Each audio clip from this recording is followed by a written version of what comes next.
What's going on? Jake here with Uncommon EDC, taking a look at the Suprlativ Piranha, probably the weirdest knife I picked up at Blade Show this year, and I use that term very endearingly because weird knives are one of my favorite categories to collect, and I define that by really anything with just a unique and different deployment method, locking method that we don't see on a lot of knives.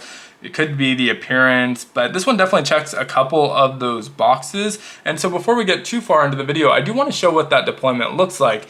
It's sort of a hybrid between your butterfly knife and your hidden release, although it's not an auto.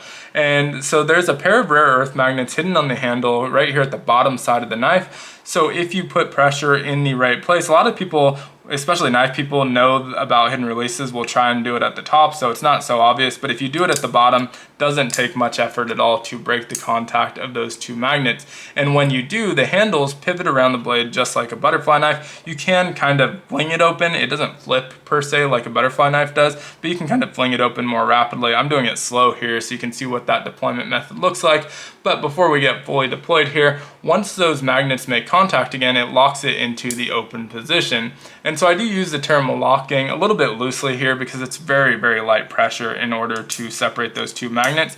But I would use this knife and feel very comfortable using this knife in the same scenarios I would use a slip joint. So I kind of just treat it as if it's a slip joint, and it hasn't failed me yet. Definitely can use with confidence. Now, although it takes light pressure to separate those handles and start the closing process, once you get your hand wrapped around it, it really locks it into your place, so your hand is acting as the lock. And although I've only used this for lighter duty tasks, I've never had the handles even slightly separate while I'm using it. And that's again because your hand's kind of acting as the lock there, and even trying to intentionally get those two separate is pretty difficult. So not something that I'm too worried about happening, but because it's not the tightest lockup here, I would say if you would normally reach for a locking model or a fixed blade instead of a slip joint, would probably do the same with this one.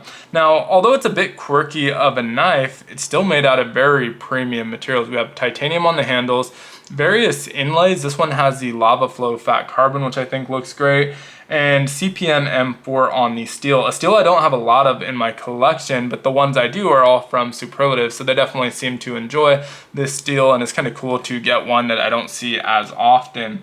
Now, price-wise, that definitely reflects those premium materials. I bought this one at Blade Show, so I'm not sure what the normal price is for it. At Blade Show, they were selling them for the base price of the base model, and so I think that was $284, but they go up a little bit from there, not significantly. Now, these are made in China. I believe the OEM on them is Riyadh, but I'm not 100% sure about that.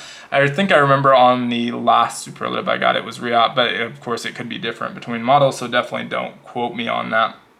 Now, in terms of sizing, not a huge knife by any measure, 6.375 inches overall, but we do get a pretty generous 3 3/4 inch on the handle. So that allows me to wrap all 4 fingers around that handle, and it's very, very comfortable. No hot spots to speak of, just works well, and like I said, keeps your handles locked together. Now, you can get it up behind that blade for the utility cuts. With this trailing point shape, it does feel just like I'm stretching my index finger pretty far for that. So that's a little bit less comfortable for me. And I guess I wouldn't say uncomfortable, but I do feel like I'm extending my index finger a lot farther than I normally would with a non-trailing point blade shape. But that blade shape is very unique and goes very well with the knife, so I think adds to the overall uniqueness of it.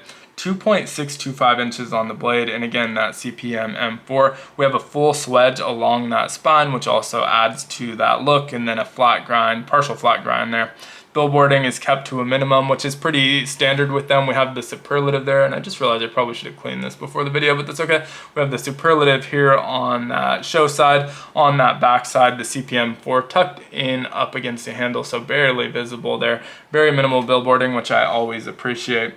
Now, weight, it's going to depend on the inlay, so there's going to be some variance. All of them are very, very light. This one weighed in at 2.29 ounces, so extremely light weight knife, which is great. Of note, there is no pocket clip or lanyard hole. I think that's a very intentional choice. Obviously, the lanyard hole just wouldn't work back here with the way this deploys because it would tie the handles together. But the pocket clip, if you had a pocket clip on here, every time you reach into your pocket past that pocket clip, you would risk kind of knocking it off. if it's just free floating, it's less likely that you accidentally deploy this in your pocket. That being said, I've never carried this in my main pocket. I drop it in a 5th pocket. I've dropped it in a leather slip. I put it in the small pouch that comes with the Gondek EDC Alchemist. Really try and find other ways to carry this where there's no chance of this possibly accidentally deploying in my main pocket and cutting me when I reach into it.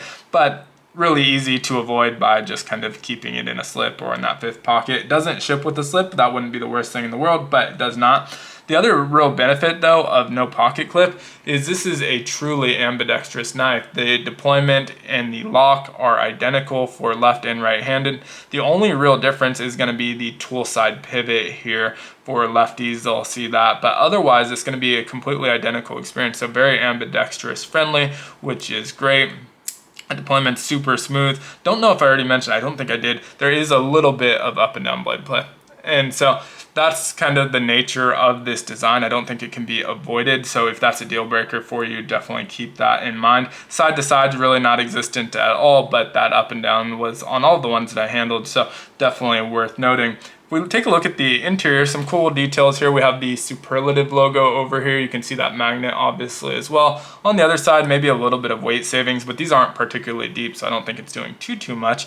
But a little bit of weight savings here. It looks to me like that might be a zoomed in version of the Suprlativ logo, not 100% there. You can also see a little bit of wear and tear on the titanium. Where the titanium's rubbing together, the magnets are pulling them towards each other, so naturally they're rubbing up against each other, but nothing where you can see it on the exterior of the knife. Now you can get those same snail trails on the exterior. It's just going to come from rubbing on other stuff rather than its own handles like the interior portion, but also of note that that happens pretty quickly with these because the magnets are pulling those into each other.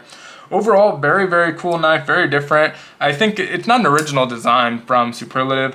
For those that don't know, Suprlativ is a collaboration between Enrique Pena, Jared Ozer, and Javi Garcia. And this one I think they only attributed to Pena and Ozer, so maybe a collaboration between the two.